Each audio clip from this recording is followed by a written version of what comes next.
Hey mga brods, planado na ito ng SMB. Ito nga pong 6'7" na si Troy Reich. Dahil sinabi nga ni Troy, yun nga, babalik nga siya dito sa PBA, pero ang Magnolia naman ang nagmamata sa kanya. Sa ngayon kasi minomonitor din na ito po ng SMB if ever man talaga na nasa kondisyon ito pong si Troy Reich. Pero kahit hindi naman ay talagang kukunin pa rin nila ito dahil potential na big man din ito sa PBA. Napatunayan na rin naman yan ni Troy Reich nung palagi siyang pinapasok dito dati ni Coach Pido Harencio nung naglalaro pa ito sa Northport Batampier taong 2021 to 2022. After nun mga brods, wala na tayong narinig kay Troy Reich. Last na pala, nalaro niya yun dito sa PBA tapos wala na siyang ibang ligang sinalihan after nun mga brods. Kaya nga itong ngayon si Reich, kamakailan lang din naman na nag-announce ito. Kung di man ako nagkakamali, last month or last month lang din naman ang sinabi niya na babalik nga siya dito sa Pinas and ang Magnolia nga ang gustong kumuha sa kanya. Alam mo naman natin, maintindihan din naman natin mga brods, ang Magnolia kailangan din naman talaga nila ng mga big man. Pero ito pong SMB, alam natin na magaling itong mag-develop ng mga players na malalaki. Kahit naman wala naman si Troy Reich, malakas pa rin ng SMB mga kabrods, pero ang iniintindi lang nito ng SMB yung kanilang future. Kumbaga ito pong si Reich ay papalaguin nilang laro nito, papagandahin nilang laro. Tapos, in the future, ay magagamit nila ito. Ikaw ba naman, lagi mong kaensayo. Ito pong si Junior Fajardo, hindi ka pa ba gagaling yan? So, kahit naman wala sa kondisyon na ito pong si Reich, kayang mag-develop na ito ng SMB ng mga big man na players. Like itong walang kondisyon na si Troy Reich. Pero hindi rin naman natin masabi na wala sa kondisyon dahil nasa ibang bansa rin ito pong si Reich. And yun nga, alam natin na siguro patago rin itong nag-e-ensayo sa mga training camps, sa mga US camps, international trainings doon mga kabrods, dahil alam naman natin iba rin ang training sa ibang bansa.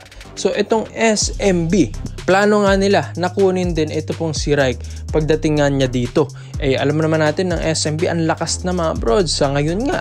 Diba, twice to beat advantage sila, undefeated pa rin until now sa pagpasok natin sa playoffs round mga abroads ngayong All Filipino Cup 2024. Kaya hindi na nila kailangan yung mga ganito na katulad ni Troy Reich. Pero plano nga rin na ito pong SMB na palakasin nila at pahinugin nila ito pong si Reich sa SMB.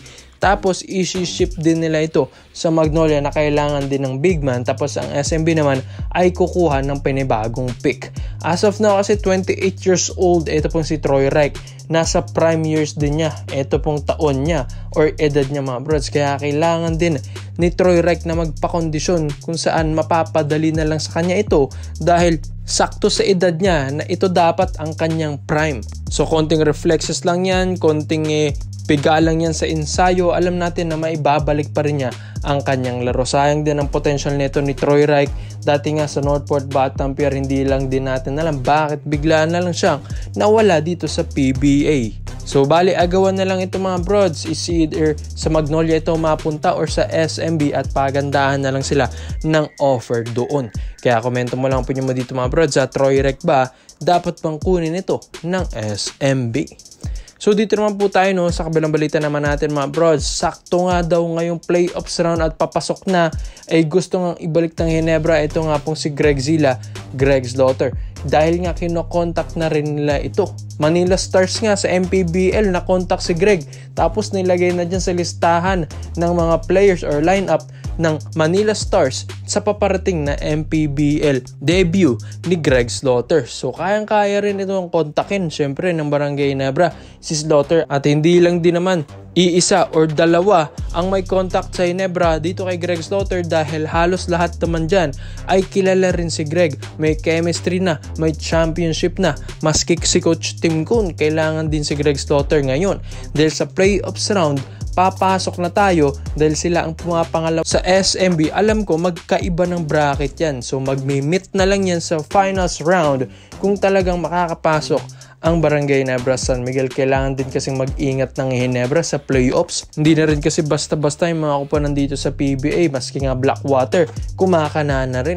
Pero in the finals, kung talagang makakapasok ang Ginebra, makakatapat na nila doon si Junmar Fajardo, si The Kraken mga brods. So, alam na natin ang mangyayari. Yes, kakainin na lang ni Junmar.